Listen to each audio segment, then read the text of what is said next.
welcome you all to our one and only amazing English language reading and listening class, where I'll be the one reading and you'll be the one doing the listening. So today we are going to be continuing our logotherapy, and in that specifically the Dr. Morita and the Morita therapy part of the whole chapter. So let us continue with, as we said before and as we said previously, Naikan meditation. Now I don't know how to pronounce that because I'm not from Japan, hopefully, but anyways, this is basically the chapter we are going to be reading. If you want to grab yourself another book, you guys can get along and we can read together. So you guys, if you have a book at home that is also the Ikigai book, you can start reading with me together.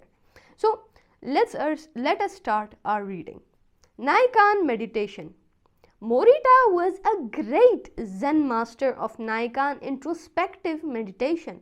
Much of his therapy draws on his knowledge and mastery of this school, which centers on 3 questions the individual must ask him or herself. What have I received from person X?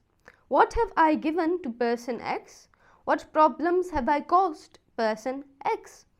Through these reflections, we can stop identifying others as a cause of our problems and deepen our sense of responsibility.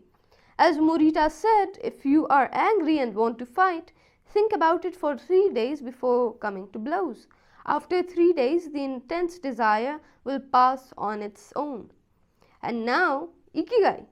Logotherapy and Morita therapy are both grounded in a personal, unique experience that you can access without therapist or spiritual retreats. The mission of finding your Ikigai, your existential fuel, once you find it, it is only a matter of having the courage and making the effort to stay on the right path. In the following chapters, we'll take a look at the basic tools you need to get moving along that path, finding flow in the tasks you've chosen to do, eating in a balanced and mindful way, doing low intensity exercise, and learning not to give in to when difficulties arise. In order to do this, you will have to accept that the world, like the people who live in it, is imperfect, but that it is still full of opportunities for growth and achievement. Are you ready to throw yourself into your passion as if it were the most important thing in the world? As you guys saw, this chapter was quite amazing because not only did it tell us about logotherapy, something that I didn't like. I don't know why, but logotherapy, I don't really like the ideals of what logotherapy tells us, but it's more practical, it's more logical, and it's more usable in many different case scenarios.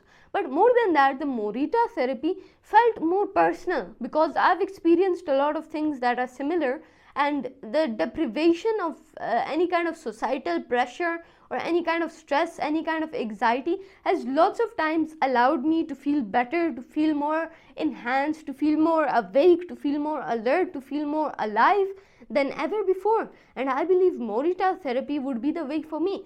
Everybody has different ways of how they can tackle their issues, their problems, and their life. So it's best that we do what we want to do and you choose yourself your method of therapy.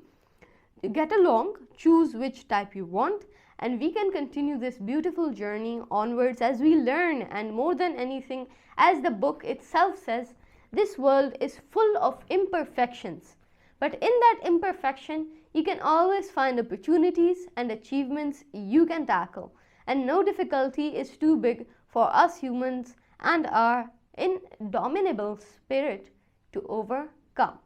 That is all for today. Hope you enjoyed our nice little reading and listening class. I'll be seeing you guys in the next chapter where we are going to be starting a new journey with the book of Ikigai, the purpose of life. That is all. Keep learning, keep listening, and keep getting better at English language.